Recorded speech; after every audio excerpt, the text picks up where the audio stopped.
بسم الله الرحمن الرحيم.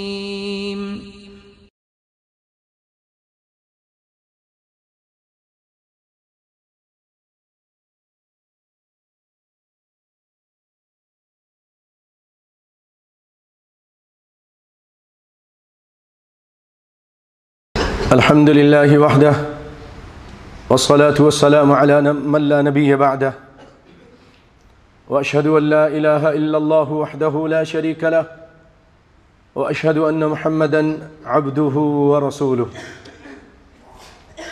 أما بعد. حضرات محترم، یہ رب العالمین کی مہربانی، اس کی کرم نوازی، اس کی نوازشیں کہ اللہ رب العالمین نے ہمیں رمضان کے اتنے سارے دن نصیب فرمائے، اور اب اس کے بعد اس ہفتے میں اللہ نے چاہا تو آخری 10 حصہ بھی شروع ہو جائے گا، جس میں عظیم رات، جو سب سے عظیم رات ہے، راتوں میں جتنی راتیں ہیں اعلیٰ اور عرفہ رات ہے، وہ ہے لیلۃ القدر کی رات، اور دنوں میں سب سے اعلیٰ اور عرفہ دن وہ عرفہ کا دن ہے۔ یاد رکھیے، دنوں میں 10 ذی الحجہ کے دن افضل ہیں، اور راتوں میں یہ 10 رمضان کا آخری 10 یہ افضل ہے، بہتر ہے، کیونکہ اس کے اندر ایک ایسی عظیم الشان رات ہے جس کے بارے میں رب العالمین فرماتے ہیں کہ اس میں عبادت کرنا 1000 مہینے کی عبادت سے بہتر ہے، اور یہ 1000 مہینہ، اس کو اگر آپ جمع کریں تو تقریباً 83 سال اور 4 مہینے بنتے ہیں۔ 83 سال تک کوئی عبادت کرتا رہے مسلسل، اور پھر 4 مہینے اس سے یہ ایک رات بہتر ہے۔ اللہ اکبر۔ اسی لیے بعض علماء یہ رغبت دلاتے ہیں کہ اس رات میں اگر آپ 1 دینار خرچ کیا تو اس کا بہت زیادہ اجر ہوگا۔ کوشش کیجئے کہ ہر رات، آخری 10 راتوں میں مثلا کچھ خرچ کر دیجئے، تو ایک نہ ایک دن تو ایک رات تو آئی جائے گی نا ان 10 میں سے، تو وہ اجر ملے گا جیسے آپ نے 83 سال تک یہ 1 دینار خرچ کیا۔ اللہ اکبر۔ قرآن پڑھیے، نمازیں پڑھیے، صدقہ خیرات کرتے رہیے، دعائیں مانگتے رہیے، یہ ایسا ہوگا کہ جیسا کہ آپ نے 83 سال 4 مہینے تک یہ کام کیا ہے۔ اللہ اکبر، اللہ اکبر۔ بھائیو، یہ اللہ رب العالمین کی مہربانی امت محمد پر، کیونکہ پہلے لوگوں کی عمریں بھی بہت ہوتی تھیں۔ آپ کو پتہ ہے نا کہ نوح علیہ السلام صرف 950 سال تک اپنے قوم کو واعظ و نصیحت کرتے رہے، تبلیغ کرتے رہے، بیان کرتے رہے، 950 سال۔ 1000 سنۃ الا 50 عاما، 1000 میں صرف 50 سال کم تھے، یعنی 950 سال۔ تو ان کی عمر کتنی ہوگی ان لوگوں کی؟ تو ہماری تو عمریں تھوڑی تھی، تو اللہ تعالیٰ نے ہم کو یہ دے دیا۔ ٹھیک ہے، تمہاری عمریں کم ہیں، لیکن تم یہاں محنت کر لو، تم ایک مرتبہ 1 رات جاگو گے تو 83 سال اور 3 مہینے کی تم کو یہ عبادت کا ثواب ملے گا۔ آئیے قرآن پاک میں جو بیان ہے وہ سنتے ہیں۔ اللہ تعالیٰ فرماتے ہیں، انا انزلناہ فی لیلۃ القدر، ہم نے اس قرآن پاک کو لیلۃ القدر میں نازل کیا۔ قدر کے کیا معنی؟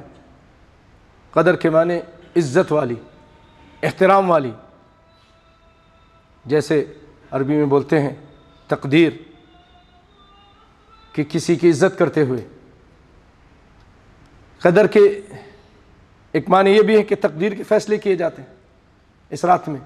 ایک معنی یہ بھی ہے کہ یہ رات تقدیر، جیسے قرآن پاک میں سورہ فجر میں فرمایا کہ فقدر علیہ رزقہ، اس کا رزق تنگ کر دیتے ہیں۔ تنگی سے معنی بھی ہے، کیا مطلب؟ کیوں تنگ؟ بھائیو رات اتنے فرشتے اترتے ہیں، اتنے فرشتے اس رات اترتے ہیں، زمین تنگ پڑ جاتی ہے۔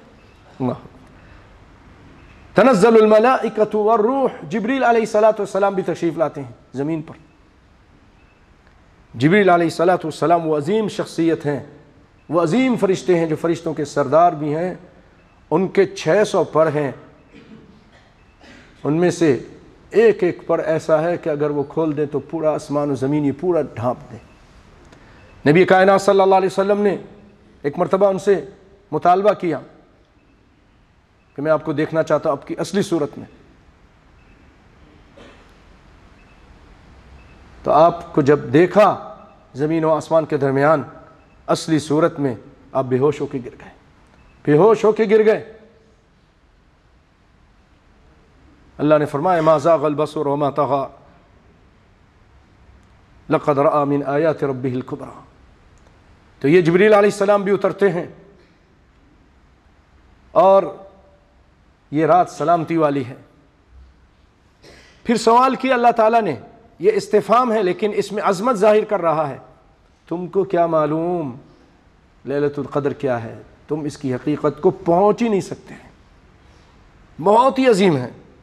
جیسے کہتے ہیں تم کو کیا معلوم، وہاں جو گھر ہے اتنا زبردست گھر ہے، تم اس کا تخیل بھی نہیں کر سکتے، وہ جو آدمی ہے وہ اتنا اچھا ہے، تمہیں کیا معلوم، کیا اس کی باتیں۔ سوال کے طور پر یہاں بھی سوال ہے وما ادراک ما لیلۃ القدر، تم کو کیا معلوم کہ لیلۃ القدر بہت ہی عظیم رات ہے، تم سوچ بھی نہیں سکتے اس میں کتنے اللہ کی رحمتیں اور برکتیں نازل ہوتی ہیں، کتنا اللہ خوش ہوتے ہیں۔ لیلۃ القدر خیر من الف شہر، یہ لیلۃ القدر 1000 مہینے کی عبادت سے بہتر ہے۔ یعنی جیسے میں نے بتایا 83 سال 4 مہینہ، 3 مہینہ نہیں، 83 سال 4 مہینہ، اور کچھ اس سے بھی کم و بیش ہو جاتے ہیں۔ تنزل الملائکۃ والروح، اس میں فرشتے اترتے ہیں، ہر کام کے سر انجام کے لیے دنیا میں آتے ہیں، اترتے ہیں اپنے رب کے حکم سے، بغیر حکم کے نہیں آتے۔ سلام ہی حتی مطلع الفجر، والروح، اور جبریل علیہ السلام بھی اترتے ہیں اپنے رب کے حکم سے۔ سلام، اس میں سلامتی ہے، یہ سلامتی والی رات ہے یہاں تک کہ فجر طلوع ہو جائے۔ اس کی تفسیر میں، تفسیر احسن بیان والے مختصر سی جو بات لکھتے ہیں میں آپ کے سامنے بیان کرتا ہوں۔ وہ کہتے ہیں کہ یہ ایک رات 1000 مہینوں کی عبادت سے بہتر ہے، 83 سال 4 مہینے بنتے ہیں۔ یہ امت محمدیہ پر اللہ کا کتنا بڑا احسان عظیم ہے کہ مختصر عمر میں زیادہ سے زیادہ ثواب حاصل کرنے کا اللہ تعالیٰ آپ کو موقع دے رہا ہے، مختصر سے ٹائم میں زیادہ سے زیادہ ثواب حاصل کیجیے۔ اور یہ رات، اس میں شر نہیں، یہ سلامتی والی رات ہے، اور مومن اس رات میں شیطان کی شر سے محفوظ رہتے ہیں۔ یا اس سے مراد یہ ہے سلام ہی حتی کہ فرشتے اہل ایمان کو سلام عرض کرتے ہیں، فرشتے اہل ایمان کو، عبادت کرنے والوں کو آ کے سلام عرض کرتے ہیں۔ اللہ اکبر۔ یا فرشتے آپس میں ایک دوسرے کو خوشی میں سلام کرتے ہیں۔ نبی صلی اللہ علیہ وسلم نے اس رات کے لیے خاص دعا بتائی ہے، جیسے کہ اما عائشہ نے پوچھا اگر میں یہ رات پاؤں تو میں کیا کروں، کیا پڑھوں؟ آپ نے فرمایا کہ تم یہ کہو قولی اللہم انک عفو تحب العفو فاعف عنی، اے اللہ آپ معاف کرنے والے ہیں، درگزر کرنے والے ہیں، تحب العفو، اور معافی کو پسند کرتے ہیں، اے اللہ آپ مجھے معاف کر دیں، اے اللہ آپ مجھے معاف کر دیں۔ ہمیں بھی یہ دعا کثرت سے پڑھنی چاہیے اس رات میں۔ بھائیو، اس کی کچھ علامتیں بھی آپ صلی اللہ علیہ وسلم نے بتائی ہیں کہ یہ رات پرسکون ہوتی ہے، اور سورج جب اس رات کے بعد صبح طلوع ہوتا ہے تو اس کی شعاع تیز نہیں ہوتی، اس میں تیزی نہیں ہوتی۔ صبح صبح جب وہ نکلتا ہے تو اس کے اوپر جیسے سرخی مائل ہوتا ہے یہ سورج، اور اس کے اندر تیزی نہیں ہوتی، بہت زیادہ حرارت نہیں ہوتی. یہ آپ صلی اللہ علیہ وسلم نے نشانی بتائی. اور بعض روایتوں میں کہ اس رات ستارے نہیں ٹوٹتے، ستارے نہیں ٹوٹتے، یہ بھی بہت بڑی نشانی ہے. ایک روایت میں یہاں تک ہے کہ آپ صلی اللہ علیہ وسلم شروع اسلام میں 11 سے لے کر 20 تک آپ صلی اللہ علیہ وسلم نے اعتکاف کیا اس رات کو تلاش کرنے کے لیے. پھر آپ نے اپنے ساتھیوں سے سب سے کہا کہ بھئی جو اعتکاف میں بیٹھا تھا وہ بیٹھا ہی رہے، کیونکہ مجھے یہ بتایا گیا کہ یہ رات آگے ہے. حالانکہ 21 کو آپ نے نکلنا تھا، لیکن 21 کو پھر دوبارہ اعتکاف شروع کر دیا. اور آپ نے یہ بھی بتایا کہ مجھے یہ بتایا گیا ہے کہ میں وہ جو رات ہوگی اس کی صبح مٹی اور پانی پہ سجدہ کروں گا. یہ آپ نے بتایا.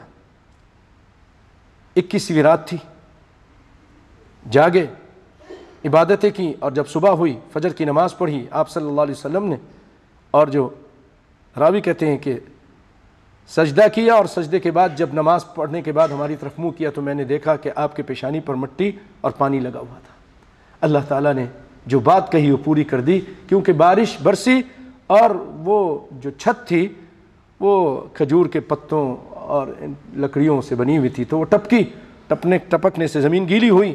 کائنات کے امام نے جب سجدہ کیا تو آپ کے پیشانی پہ وہ پانی اور مٹی لگ گیا. یہ نشانی آپ صلی اللہ علیہ وسلم نے بتائی.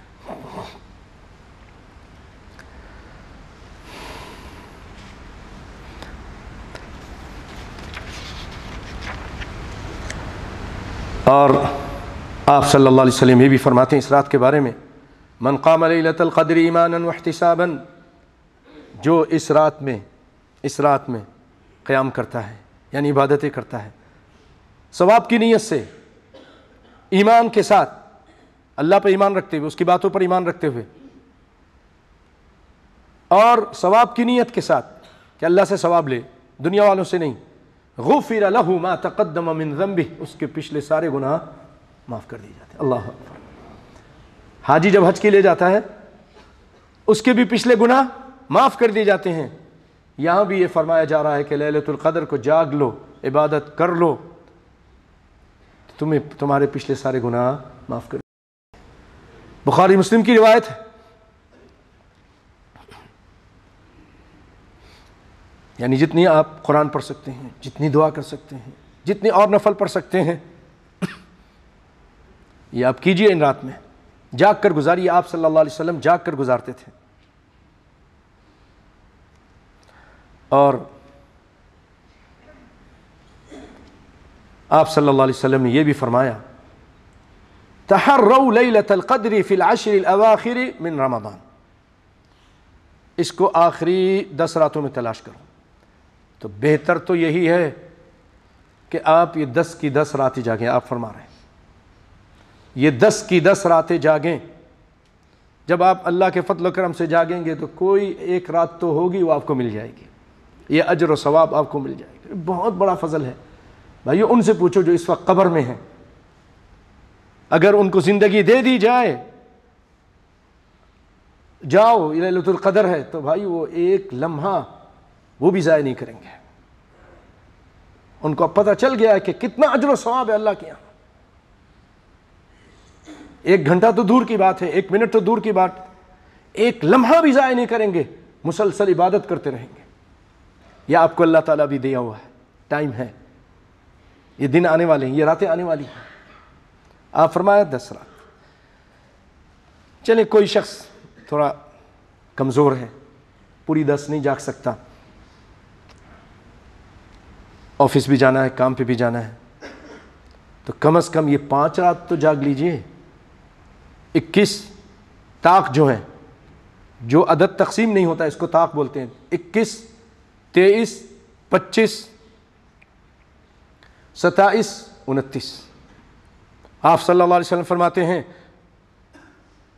تحروا لیلۃ القدر فی الوتر من العشر الاواخر من رمضان رواہ البخاری. پہلی والی روایت جو تھی جس 10 راتوں جاگنے کا تھا تلاش کرو اس کو 10 راتوں میں، وہ متفقن علیہ روایت. اور اس کے بعد جو ہے بخاری کی روایت ہے یہ کہ تم تلاش کرو لیلۃ القدر کو آخری 10 راتوں کے طاق میں، وطر راتوں میں اس کو تلاش کرو. اور میرے پیارے بھائیوں، بعض لوگ ایک اپنے ذہن میں بات بیٹھا لی ہے کہ صرف 27 کو جاگنا ہے. یہ بہت بڑی محرومی ہے کہ صرف آپ 27 کو جاگیں اور ساری اتنی 9 راتوں کو چھوڑ دیں. ممکن ہے وہ نہ بھی ہو، کیونکہ علماء یہ بھی کہتے ہیں کہ یہ رات ہذه لیلہ متنقلہ، یہ رات کسی سال کون سی ہوتی ہے؟ نبی صلی اللہ علیہ وسلم کے زمانے میں جو آپ نے سجدہ کیا وہ 21ویں تھی. ابی بن کعب کہتے ہیں کہ میں نے 27ویں کو دیکھا، تو کبھی 21 ہے، کبھی 23 ہے، کبھی 27 ہے. تو یہ اللہ کے فیصلے ہیں. ہمیں نبی کائنات صلی اللہ علیہ وسلم نے فرمایا کہ تم اس کو آخری 10 راتوں میں پھر اس کے 5 میں تلاش کرو. تو ہم صرف ایک کو لے کے کیوں بیٹھ گئے؟ یہ تو آپ صلی اللہ علیہ وسلم کو اللہ نے بتا دیا تھا کہ فلاں رات ہے، فلاں رات ہے. آپ آ رہے تھے بتانے کے لیے، آپ آ رہے تھے لوگوں کو بتانے کے لیے خوشی خوشی. کیا دیکھا 2 آدمی جھگڑا کر رہے ہیں، ان کا جھگڑا نمٹانے لگے. یہ جھگڑے وغیرہ اچھا نہیں ہوتے بھائیوں، گھروں میں اس سے بچو. کوئی کہہ دے تو تھوڑا خاموش ہو جائیے. بیوی کچھ بولتی ہے آپ خاموش ہو جائے، کبھی آپ بولے تو بیوی خاموش ہو جائے. ایسے ہی کریں تو پھر جھگڑے نہیں ہوں گے. اللہ نے چاہا تو نرمی پیدا کیجیے. ان اللہ رفیق یحب الرفق ویعطی علی الرفق ما لا یعطی علی العنف. اللہ تعالیٰ نرم ہے، رفیق مانے نرم، اور نرمی کو پسند کرتا ہے، اور نرمی میں وہ چیزیں عطا کرتا ہے جو غصے میں اور سختی میں نہیں عطا کرتا. اس میں برکت بھی ہے.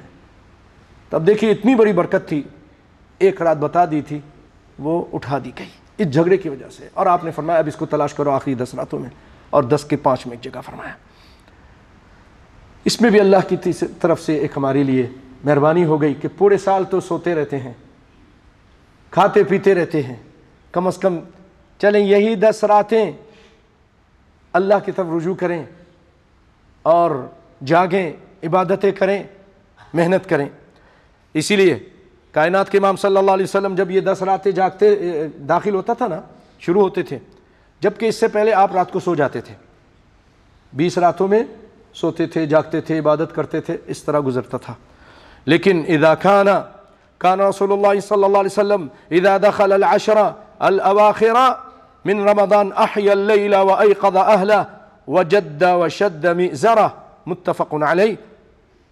کہ جب آخری رمضان کی آخری راتیں شروع ہوتی تھیں، آخری عشرہ، تو رسول اللہ صلی اللہ علیہ وسلم رات کو بیداری کرتے تھے، رات کو بیدار رہتے تھے، جاگتے تھے. ایقظ احیا لیلا، رات کو زندہ کرتے تھے. کیسے زندہ کرتے تھے؟ عبادتوں سے، اللہ کے ذکر سے، قرآن کی تلاوت سے، صدقہ خیرات سے زندہ کرتے تھے. اور رات مردہ کرنا کیسا ہے؟ کوئی غلط کام کرے، کوئی فحاشی کا کام کرے، کوئی گانے کا، یہ رات کو مردہ کر دیا، اس نے مردہ کر دیا. آپ اللہ کی عبادت سے اس کو زندہ کیجئے، معمور کیجئے. وَأَيْقَظَ أَهْلَ، اپنے گھر والوں کو اٹھاتے تھے، اٹھو بھائی اٹھو، جاگو، یہ 10 راتیں جاگو. اور خوب محنت کرتے اور کمر کس لیتے. جیسے کمر نہیں کس لیتے، کوئی کام کرنا ہے، بہت مشکل کام ہے، چلو بھائی یہ پتھر اٹھانا ہے، یہ دھکا لگانا، کمر کس لیتے ہیں نا. تو آپ بھی صلی اللہ علیہ وسلم بھی کمر کو کس لیتے تھے اس راتوں میں. اس سے ایک یہ بھی بعض علماء کہتے ہیں کہ آپ صلی اللہ علیہ وسلم 10 راتوں میں اگر بیوی سے جو خاص علاقہ تعلق قائم کرنا وہ کر لیتے تھے، لیکن ان آخری 10 راتوں میں وہ تعلق نہیں کرتے تھے، اپنا کمر کس لیتے تھے. اور بھائیو یہ تو وہ عظیم شخصیت ہیں جو نبیوں کے سردار ہیں، سب سے اعلیٰ اور عرفہ ہیں. لیکن ان کے بارے میں آتا ہے کہ یجتہد فی رمضان ما لا یجتہد فی غیرہ. رمضان میں آپ بہت محنت کرتے تھے، پورے سال اتنی محنت نہیں کرتے تھے. وفی العشر الاواخر منہ ما لا یجتہد فی غیرہ، اور آخری 10 راتوں میں تو وہ محنت کرتے تھے، وہ انتہا کر دیتے تھے کہ رمضان کی 20 راتوں میں اتنی محنت نہیں کرتے تھے۔ ہم کہاں ہیں؟ ہم تو نبی کے ماننے والے ہیں نا۔ اللہ نے فرمایا لقد کان لکم فی رسول اللہ اسوۃ حسنہ۔ بھائیو دنیا کے کام ہوتے رہیں گے، اللہ کی قسم یہ کام تو کبھی ختم نہیں ہوں گے، سارے معاملات ہوتے رہیں گے، لیکن یہ رات اگر نکل گئی پھر نہیں ملے گی۔ اگر زندگی اسی میں ختم ہو گئی تو پھر کہاں سے تلاش کریں گے؟ کسی کو معلوم ہے؟ گارنٹی ہے کسی کے پاس ہے؟ تو اس رات سے پہلے بھائیو اپنی اصلاح بھی کر لیجئے، اصلاح بھی کر لیجئے۔ اگر شرک کرتے ہیں پکی توبہ کیجئے، شرک کرتے ہیں تو پکی توبہ کیجئے۔ آپ دیکھیے نا، اپنی توحید کو یہاں صحیح کیجئے۔ کائنات کے امام صلی اللہ علیہ وسلم کو ایک چیز بتائی گئی، پھر آپ بھول گئے، تو معلوم ہے نا، اور کہہ رہے ہیں اب اس کو بعد میں تلاش کرو، 10 میں تلاش کرو، ان میں 10 میں سے 5 میں تلاش کرو۔ اگر آپ کو علم غیب ہوتا تو آپ کہتے ہیں بھائی بھول تو گیا لیکن چلو پھر بتا دیتا ہوں، میں علم غیب رکھتا ہوں۔ وہ کہاں ہیں وہ لوگ جو دعویٰ کرتے علم غیب کے؟ جی فلاں پیر کو فلاں فقیر کو بھی علم غیب ہے تو رسول اللہ کو کیوں نہیں؟ کیوں اپنے ایمان خراب کرتے ہو، اپنے پیسے کو لٹاتے ہو، اپنی عزتیں بھی لٹاتے ہو پیر فقیر کے پاس جا کر؟ ان کے پاس یہ ہے، ان کے پاس یہ ہے، ان کے پاس وہ ہے، جب کائنات کے امام کے پاس نہیں ہے۔ اور آپ کو علم غیب تھا، آپ کو معلوم تھا تو کیوں نہیں بتایا؟ خیانت کی، نعوذ باللہ۔ اگر آپ کہتے ہیں کہ آپ کو علم غیب تھا نہیں بتایا تو آپ نے خیانت کی، آپ تو خیانت کا الزام لگائے رسول اللہ پہ، کتنا بڑا گناہ کر رہے ہیں۔ توبہ کیجئے، ایسا مت بولیے۔ آپ کو علم غیب تھا ہی نہیں، معصوم تھے، آپ کو معلوم نہیں تھا، اللہ نے بتایا، آپ بھول گئے، اللہ بھلا دیتا ہے۔ وما کان ربک نسیا، تیرا رب نہیں بھولتا، بندہ بھولتا ہے۔ اگر رسول اللہ بھی اللہ کے صفات کے حامل ہوتے، الہ کے صفات، الوہیت کے صفات کے حامل ہوتے تو نہیں بھولتے، لیکن آپ بھول گئے، آپ بھول گئے۔ نماز میں بھی بھولے کہ نہیں بھولے؟ اٹھاؤ نا بھائیو، تھوڑا پڑھا کرو۔ بخاری کی روایت ہے، ظہر کی 4 کی بجائے 2 رکعت پڑھا دی اور جا کے دروازے پہ کھڑے ہو گئے، کسی کی ہمت نہیں ہوئی تھی بات کرنے کی، پوری لمبی روایت ہے۔ بھولتے آپ صلی اللہ علیہ وسلم بھول جاتے تھے، لیکن اللہ نہیں بھولتا۔ سورہ یونس کی ایک آخری آیت آپ کو صرف دعوت فکر دیتا ہوں، اور اس کو گھر میں جا کے آپ دیکھیے، اٹھائیے سورہ یونس 11واں پارے میں آخری آیت، اور اسی طرح کی آیت 7ویں پارے میں نوح علیہ السلام کے بارے میں ہے۔ وَإِن يَمْسَسْكَ اللَّهُ بِضُرٍّ فَلَا كَاشِفَ لَهُ إِلَّا هُوَ۔ اے کائنات کے امام محمد مصطفیٰ صلی اللہ علیہ وسلم، اگر اللہ تعالیٰ آپ پر کوئی مشکل ڈال دے، کوئی پریشانی بیماری ڈال دے، کوئی مصیبت ڈال دے، فَلَا كَاشِفَ لَهُ إِلَّا هُوَ، اس مشکل اور پریشانی کو اللہ کے علاوہ کوئی دور کر سکتا نہیں۔ یہ عقیدہ رکھیے، رسول اللہ بھی دور کر سکتے نہیں، یہ قرآن پاک ہے۔ اگر نہیں مانتے ہیں تو آپ پھر آپ بتائیے، آپ قرآن کو کیا جواب دیں گے؟ اللہ کو کیا جواب دیں گے قیامت کے دن؟ قرآن واضح طور پہ کہہ رہا ہے، آج فلاں کو مشکل کشا بنایا، علی مولا مشکل کشا، فلاں مشکل کشا۔ ارے بھائی کیا بولتے ہو؟ یہ آپ کیا بات کر رہے ہیں؟ یہ تو قرآن کے خلاف ہے۔ رسول اللہ صلی اللہ علیہ وسلم مشکل کشا نہیں ہے، اللہ کہہ رہا ہے کہ اگر مشکل آ جائے تو آپ اس کو دور کر سکتے نہیں۔ تو عقیدہ صحیح کر لیجئے، اور دوسرا عقیدہ یہ رکھیے کہ رسول اللہ صلی اللہ علیہ وسلم کی اطاعت آپ پر فرض ہے، واجب ہے۔ آپ کی بات آ جائے، آپ کی حدیث آ جائے، اس کو مت رد کیجئے، مت رد کیجئے، ورنہ جیسے میں نے پہلے بتایا تھا آپ شرک کے مرتکب ہو جائیں گے اگر آپ کے مقابلے میں کسی اور کی بات آپ مانتے ہیں۔ کئی مرتبہ ساتھیوں نے مجھے، جب میں نے شروع رمضان میں بات کہی تھی تو ساتھیوں نے کہا کہ آپ ذرا وضاحت تو کر دیجئے۔ تو بھائی یہ مختصر ٹائم کم ہے کہ ابھی 1-2 مسئلے اور بھی میں نے بیان کرنے ہیں، معذرت کے ساتھ اگر تھوڑا ٹائم لگے، لیکن بہت اہم مسئلے ہیں اور مختصر کروں گا۔ آپ صلی اللہ علیہ وسلم کے پاس عدی بن حاتم تائی جو مشہور سخی تھا، اس کے بیٹے مسلمان ہو کر آئے، عیسائی تھے یہ، اور آ کر کہنے لگے کہ اللہ کے رسول، قرآن کہتا ہے اتخذوا احبارهم ورهبانهم اربابا من دون اللہ، کہ ان عیسائیوں نے، اہل کتاب نے، یہودیوں نے اپنے ملا مولویوں کو، اپنے علماء کو اپنا رب بنایا تھا، اپنے علماء کو اپنا رب بنایا تھا۔ تو اللہ کے رسول ہم تو ان کو رب نہیں بناتے تھے، ہم تو رب کی پوجا کرتے تھے۔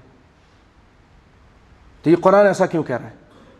آپ صلی اللہ علیہ وسلم نے سوال کیا، سوال میں جواب دے دیا۔ غور سے سنیے، آپ نے فرمایا کہ تمہارا عالم اگر کوئی چیز حرام کرتا جبکہ اللہ نے اس کو حلال کیا ہوتا، اور تمہارا عالم اس کو حرام کر دیتا، تم اس کو حرام مانتے تھے؟ کہا اگر تمہارا عالم کسی چیز کو حلال کر دیتا جبکہ اللہ نے اس کو حرام کیا ہوتا تم اس کو مانتے تھے؟ کہا ہم مانتے تھے. مثلا شراب حرام کی تھی اللہ نے, ان کے علماء نے کہا کوئی بات نہیں پی لو, تم مان جاتے تھے. اللہ نے چربی تمہارے اوپر حرام کی تھی یا چربی حلال کی تھی, تم نے اپنے اوپر حرام کر دی, ایسا کیا کہ نہیں کیا؟ ہاں کیا. اللہ نے جو کیا تم اس کے خلاف کی, اپنے علماء کی بات مانے, ایسا کیا کہ نہیں کیا؟ ہاں جی کیا. آپ نے فرمایا فَتِلْكَ عِبَادَتُهُمْ, یہی ان کی عبادت ہے. تم نے ان کو اس درجے پر فائز کیا جو اللہ کا مقام ہے. یہ اللہ ہی کسی چیز کو حلال کرتا ہے, کسی چیز کو حرام کرتا ہے کائنات میں, یہ کام کوئی نہیں کر سکتا. یہاں تک کہ اللہ تعالیٰ نے نبی صلی اللہ علیہ وسلم سے فرمایا, اب اٹھائیے سورہ تحریم, یہ 28ویں پارے کی آخری سورت, کبھی جا کے پڑھیے. اللہ نے فرمایا یا ایھا النبی لما تحرم ما احل اللہ لک, اے نبی آپ اس چیز کو حرام کیوں کرتے ہیں جبکہ اللہ نے اس کو آپ کے لیے حلال کیا ہے؟ آپ کون ہوتے ہیں حرام کرنے والے؟ اٹھائیے دیکھیے. تو یہ جو صلاحیت ہے, یہ جو حق ہے صرف اللہ کا ہے اور کسی کے پاس نہیں ہے, رسول اللہ کے پاس بھی نہیں. تو جب آپ کسی عالم کو دے دیں, اس کی بات مانیں, رسول اللہ کی بات کو ٹھکرا دیں, تو آپ نے اپنے اس عالم کو اللہ کی جگہ پہ کھڑا کر دیا ہے اور اس کی آپ نے پوجا شروع کر دی ہے. اسی لیے کسی کی بھی اطاعت اللہ اس کے رسول کے مقابلے میں نہیں چلے گی. جب رسول کی بات آ جائے سب کی بات کو چھوڑ دیجیے. بھائیو, اس رات میں, اس آخری 10 راتوں میں, جیسا میں نے پہلے بتایا نبی صلی اللہ علیہ وسلم 11 سے لے کے 21 تک, 21 کو نکلنا تھا یعنی 20 تک کیا. پھر اس کے بعد جب آپ کو بتایا کہ آگے ہے, تو پھر آپ صلی اللہ علیہ وسلم نے کہا کہ آگے اب 10 راتیں اور اعتکاف کرو. اعتکاف پہلے کیا تو یہ سال آپ نے 20 راتوں کا اعتکاف کیا تھا. حدیث میں ہے کان یعتکف العشر الاواخر من رمضان, نبی صلی اللہ علیہ وسلم رمضان کے آخری راتوں میں اعتکاف کرتے تھے. متفق علیہ روایت ہے. ہم کو بھی یہ سنت آج مہجور ہوتی جا رہی ہے, لوگ نے چھوڑ دی ہے. بہت سارے جگہوں پہ نہیں بیٹھتے, بہت کم لوگ بیٹھتے ہیں. کوشش کیجئے, ٹائم نکالیے, اللہ کے ساتھ آپ لو لگائیے, یکسو ہو کر باتیں کم کیجئے. اور ان النبی صلی اللہ علیہ وسلم کان یعتکف العشر الاواخر من رمضان حتی توفاہ اللہ تعالی, آپ صلی اللہ علیہ وسلم ہمیشہ اعتکاف کرتے تھے یہاں تک کہ اللہ تعالیٰ نے آپ کو فوت کر دیا. اس حدیث میں بھی ہے فوت کر دیا. کیا کر دیا؟ فوت کر دیا. متفقن علیہ روایت بھی ہے. اور اللہ نے بھی فرمایا انک میت و انہم میتون, آپ بھی مرنے والے, یہ سب لوگ مرنے والے. یہ اللہ تعالیٰ نے فرمایا. ابو بکر نے بھی آ کے کہا من کان یعبد محمدا فإن محمدا قد مات ومن کان یعبد اللہ فإنہ حی لا یموت. جو محمد صلی اللہ علیہ وسلم کی عبادت کرتا تھا وہ سن لے کہ اس کا خدا فوت ہو گیا, اس کا خدا فوت ہو گیا, مر گیا, مات. اور آج وہ کچھ لوگ ٹی وی میں بیٹھ کر اس کو اتنا بڑا ایک ڈرامہ بنایا اور ایک فتنہ بنایا, اور ایک معصوم آدمی کو جو بیچارہ وہاں پر حق کی بات کرتا تھا اس کو طعن و تشنیع کا نشانہ بنایا, جبکہ قرآن پاک کے اندر یہ ساری چیزیں موجود ہیں. اور جب رسول اللہ صلی اللہ علیہ وسلم فوت ہو گئے تو آپ کی جو بیویاں تھیں وہ بھی اعتکاف کرتی تھیں. ثم اعتکف ازواجہ من بعدہ, اس سنت کو زندہ رکھا آپ کی بیویوں نے, ازواج مطہرات نے, وہ بھی عورتیں اعتکاف کرتی تھیں. یہاں ایک چیز یاد رکھیے, اگر عورتوں کا اعتکاف ہے تو وہ مسجد میں ہی ہے, مسجد کے علاوہ. وانتم عاکفون فی المساجد, مسجد کے علاوہ کہیں اور اعتکاف جائز نہیں. مسجد میں اعتکاف ہوگا, عورتیں ہوں یا مرد. لیکن عورتوں کے لیے یہ ضروری ہے کہ ان کی عزت, جان و آبرو کی وہاں پوری طرح حفاظت ہو تو بیٹھیں, ورنہ یہ ایک مستحب چیز ہے. اس کی وجہ سے جو عزت ہے وہ فرض ہے. تو اگر عزت کا خطرہ ہو, اختلاط ہو مردوں کے ساتھ, تو پھر وہاں نہ بیٹھیں. اور اس کے لیے مسجد وہ ہو جو بہتر تو ہے کہ جامع, لیکن جس مسجد میں نماز ہوتی ہے 5 وقت وہاں بھی بیٹھا جا سکتا ہے, لیکن زیادہ بہتر ہے کہ جمعے کے لیے بھی اس کو کہیں جانا نہ پڑے. اما عائشہ رضی اللہ تعالیٰ عنہ فرماتی ہیں کہ جب میں اعتکاف میں ہوتی تھی, اور کیونکہ قضاء حاجت کے لیے گھر کے اندر جانا پڑتا تھا, آپ کا گھر مسجد کے پاس ہی تھا, بالکل برابر میں تھا. تو میں بیمار کوئی اگر ہمارے گھر میں ہوتی تو میں چلتے ہوئے پوچھ لیتی تھی, اس کے پاس بیٹھتی نہیں تھی. آج تو لوگ گپے لگاتے ہیں, ٹیلی فون پہ باتیں کرتے ہیں, سیاست کرتے ہیں. یہ سب چیزیں نہیں ہونا چاہیے. اعتکاف میں بیٹھے اللہ کا ذکر کیجئے. دیکھیں اما عائشہ بیمار کو پوچھنا بہت بڑا ثواب ہے. 70,000 فرشتے اس کے لیے مغفرت کے دعا مانگتے رہتے ہیں جو کسی کی بیمار پرسی کرے, لیکن آپ یہ کام بھی چلتے چلتے کر رہی ہیں, اس کے پاس بیٹھ نہیں رہی ہیں. اور اس کا طریقہ یہ ہے کہ جب 21ویں رات ہو تو آپ مسجد میں آ جائیں, اور آپ کا اگر خیمہ بنا دیا گیا ہے, رسول اللہ کے لیے بنایا گیا تھا خیمہ, تو اس میں داخل نہیں ہوتے تھے. لیکن رات گزرنے کے بعد صبح جو 21ویں ہوتی تھی شب کے بعد جو صبح ہوتی تھی, اس میں پھر آپ اپنے خیمے میں جاتے تھے اور یکسو ہو کر تنہا ہو کر اللہ کی عبادت کرتے تھے. یہ اس کا بڑا اجر و ثواب ہے. بھائیو, اس کے بعد میں آخری مسئلہ, وہ بھی بہت اہم ہے, مختصر وقت میں کرنا چاہوں گا. دیکھیے آپ صلی اللہ علیہ وسلم نے فرمایا من قام رمضان, جو رمضان کو قیام کرتا ہے یعنی نمازیں پڑھتا ہے, تراویح پڑھتا ہے, غفر له ما تقدم من ذنبه, اس کے پچھلے سارے گناہ معاف ہو جاتے ہیں. اللہ اکبر. تو اس کو ہمیں کرنا چاہیے. تراویح پڑھیے, بھاگے مت. سوتے ہیں ساری زندگی, سوتے رہیں اور پھر بھی سوتے رہیں گے, بہت ٹائم ملے گا. یہ تھوڑا سا ٹائم لگائیے. یہ اس کے بارے میں بہت لڑائی جھگڑا ہوتا ہے. رمضان شروع بعد میں ہوتا ہے, ملا مولوی پہلے لڑنا شروع ہو جاتے ہیں. وہ کہتے ہیں 20 پڑھو, وہ کہتے ہیں نہیں 11 پڑھو, وہ کہتا ہے نہیں ایسا کرو, وہ کہتا ہے. اللہ کے فضل و کرم سے میں آپ کو درمیانی راہ بتاؤں گا, اور اس میں بڑے بڑے علماء احناف کا ذکر کروں گا. سب سے پہلے تو حدیث ہے, اما عائشہ رضی اللہ تعالی عنہا سے پوچھا گیا کہ آپ یہ بتائیے کہ آپ کتنی نماز پڑھتے تھے؟ تو آپ نے فرمایا کہ ما كان يزيد في رمضان ولا في غيره على 11 رکعہ, کہ آپ صلی اللہ علیہ وسلم رمضان ہو غیر رمضان ہو 11 رکعت سے زیادہ نماز نہیں پڑھتے تھے.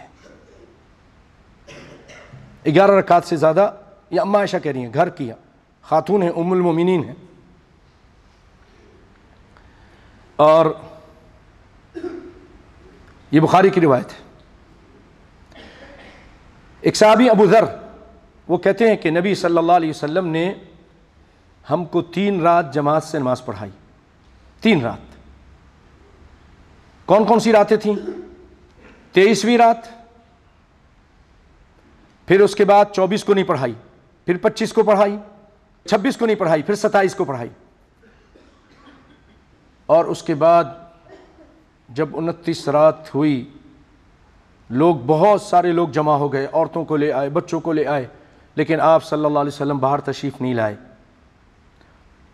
اور آپ نے فرمایا میں نے تمہاری حالت دیکھی جو تم کر رہے تھے, یعنی کھنکار رہے تھے کہ میں نکلوں, لیکن حتی خشیت ان یکتب علیکم, مجھے ڈر تھا کہ نماز تم پر فرض ہو جائے گی, اگر فرض ہو گئی تو پھر تمہارے لیے مشکل ہو جائے گی, اس لیے میں نہیں نکلا. تم اس کو جا کے ایھا الناس فصلوا فی بیوتکم, جاؤ اس کو اپنے گھروں میں پڑھو. یہ 3 راتیں آپ نے جماعت سے نماز پڑھائی. اس کے بارے میں سیدنا جابر رضی اللہ تعالیٰ عنہ فرماتے ہیں کہ نبی صلی اللہ علیہ وسلم نے یہ جو نمازیں پڑھائیں اس میں 8 رکعت نماز پڑھائی. 8 رکعت آپ صلی اللہ علیہ وسلم نے نماز پڑھائی. 3 راتیں جو آپ نے جماعت سے پڑھائیں 8 رکعت پڑھائی. اور اما عائشہ رضی اللہ تعالی عنہ کی جو حدیث ہے ما كان يزيد في رمضان ولا في غيره على 11 ركعة متفق علیہ روایت, کہ آپ صلی اللہ علیہ وسلم رمضان ہو غیر رمضان 11 سے زیادہ نماز نہیں پڑھتے تھے. اس کے بارے میں علامہ انور شاہ کاشمیری دیوبندی وہ کیا لکھتے ہیں سنیے. وہ کہتے ہیں یہ بخاری اور مسلم کی روایت ہے اور صحیح احادیث سے نبی صلی اللہ علیہ وسلم کی نماز تراویح 8 رکعتیں ثابت ہیں، اور سنن کبریٰ میں جو 20 رکعت والی روایت ہے وہ ضعیف سند کے ساتھ ہے، جو بالاتفاق ضعیف ہے. ترمذی شریف کی شرح لکھی انہوں نے انور شاہ کاشمیری رحمۃ اللہ علیہ، وہ کہتے ہیں بالاتفاق ضعیف ہے. 20 رکعتیں یہ خلفائے راشدین کی سنت ہے اور مرفوع کے حکم میں ہے، اگرچہ ان کے بارے میں کوئی قوی سند نہیں ہے. وہ کوئی کہتے ہیں کہ سند قوی تو نہیں ہے 20 کے بارے میں، لیکن یہ خلفائے راشدین کرتے تھے. اور پھر آگے کہتے ہیں بخاری اور مسلم یہ ثابت کر رہا ہے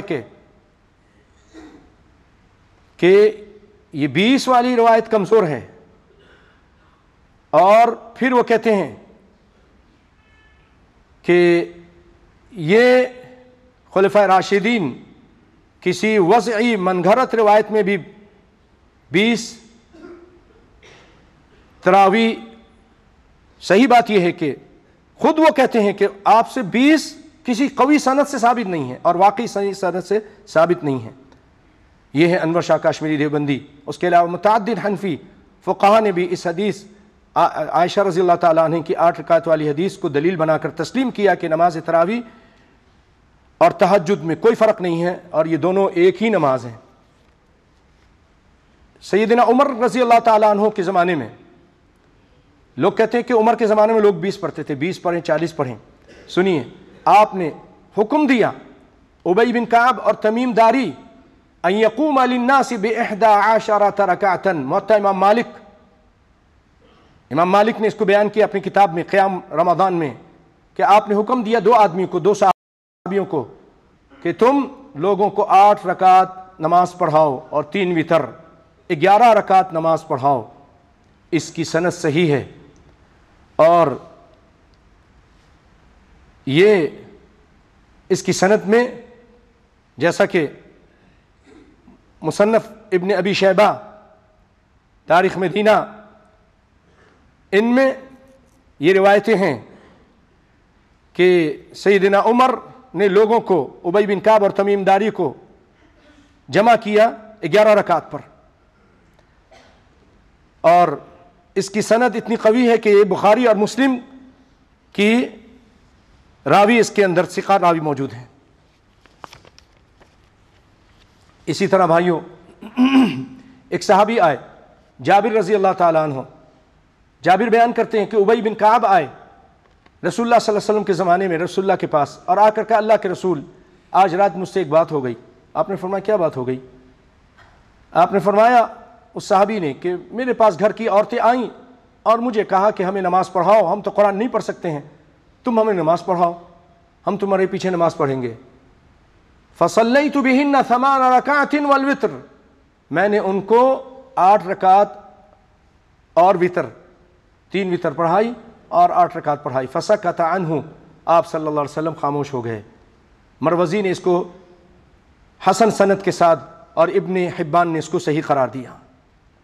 نبی صلی اللہ علیہ وسلم کے زمانے میں ایک شخص نے اپنے گھر میں اپنی عورتوں کو 8 رکعت پڑھائی، آپ اس پر خاموش رہے. اگر غلط ہوتا کہ نہیں تم نے غلط کیا ہے تو آپ کہہ دیتے، آپ خاموش رہے، اور آپ کی خاموشی تقریری حدیث کہلاتی ہے. اسی لیے امام الاحناف شیخ ابن حمام بہت بڑے امام ہیں، امام ابن حمام، وہ کہتے ہیں کہ فتحصل من هذا كله، یعنی حاصل کلام یہ ہے ان قیام رمضان سنہ 11 رکعت، قیام رمضان جو سنت ہے وہ تو 11 ہی ہے وتر کے ساتھ،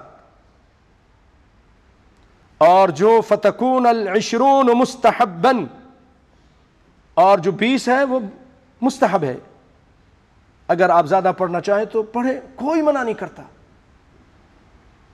کوئی نہیں منع کرتا. جو 8 کے قائل ہیں وہ بھی اگر موقع ملتا ہے تو پڑھتے ہیں، 2 کر کے اور بھی پڑھ لیتے ہیں. رات کو کوئی 4 پڑھ لیا، کوئی 8 پڑھ لیا، پڑھ سکتے ہیں، لیکن کبھی منہ سے یہ مت بولیے کہ رسول اللہ نے 20 پڑھی ہے. رسول اللہ سے 20 ثابت ہی نہیں ہے، جب اس کے بارے میں خود احناف کے بڑے بڑے علماء کہہ رہے ہیں کہ رسول اللہ سے یہ چیز ثابت نہیں ہے کہ آپ نے 20 پڑھی ہو. آپ نے 8 ہی پڑھے ہیں، لیکن پڑھنے کی اجازت ہے، اگر آپ چاہیں تو آپ 20 پڑھیں، 40 پڑھیں، لیکن ایک گزارش ہے کہ آپ آہستہ پڑھیں، ٹھہر ٹھہر کے پڑھیں، مزے لے لے کر پڑھیں، اور کبھی بھی یہ رسول اللہ پہ یہ الزام، ایک قسم کا الزام ہو جائے گا یا آپ پر یہ جھوٹ ہو جائے گا کہ آپ نے پڑھی ہے، اگر یہ آپ بولیں گے تو ثابت کرنا پڑے گا، اور یہ کوئی ثابت نہیں کر سکتا۔